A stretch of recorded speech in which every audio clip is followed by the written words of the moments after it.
सभी शिक्षक साथियों को सादर नमस्कार।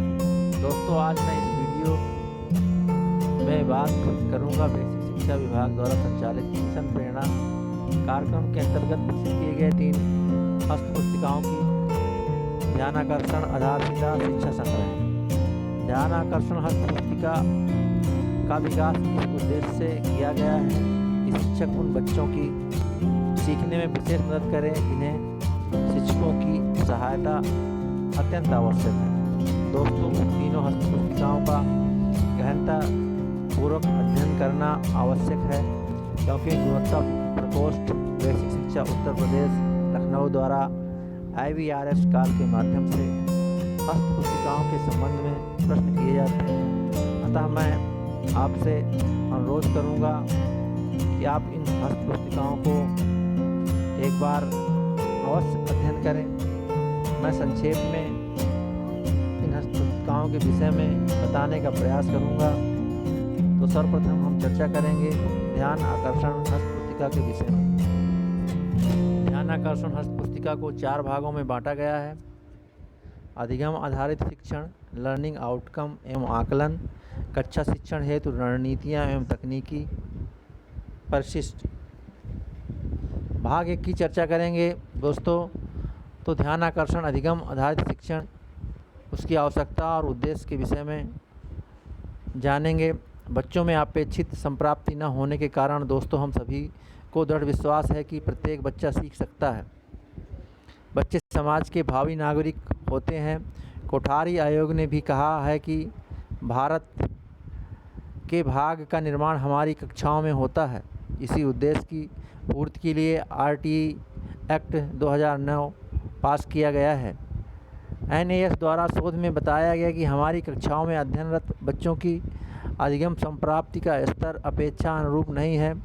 कारण में बताया गया कि विद्यालयों में सभी बच्चों को एक ही तरह शिक्षा देने का जो तौर तरीका अपनाया जा रहा है वह कक्षा के सभी बच्चों के लिए उपयोगी नहीं है। प्रत्येक बच्चा विशेष होता है, सबके सीखने की गति होती है। जिसे हम कमज़ोर बच्चा कहते हैं वह किसी अन्य क्षेत्र में अग्रणी हो सकता है। जिसे हम तेज बच्चा कहते हैं वह किसी अन्य क्षेत्र में अन्य बच्चे से पीछे हो सकता है। अतः हमें यह देखना होगा कि अमुक बच्चे में अधिगम स्तर क्या है। यह मॉड्यूल अधिगम परिणामों को प्राप्त करने में हमारी मदद करेगा। आवश्यकता इस बात की है कि हम अपनी कक्षाओं में देखते हैं कि कुछ बच्चे परीक्षाओं में कम अंक प्राप्त कर पाते हैं तथा उनका परीक्षा परिणाम भी संतोषजनक नहीं है। कुछ बच्चे लिख तो लेते हैं, पढ़ नहीं पाते।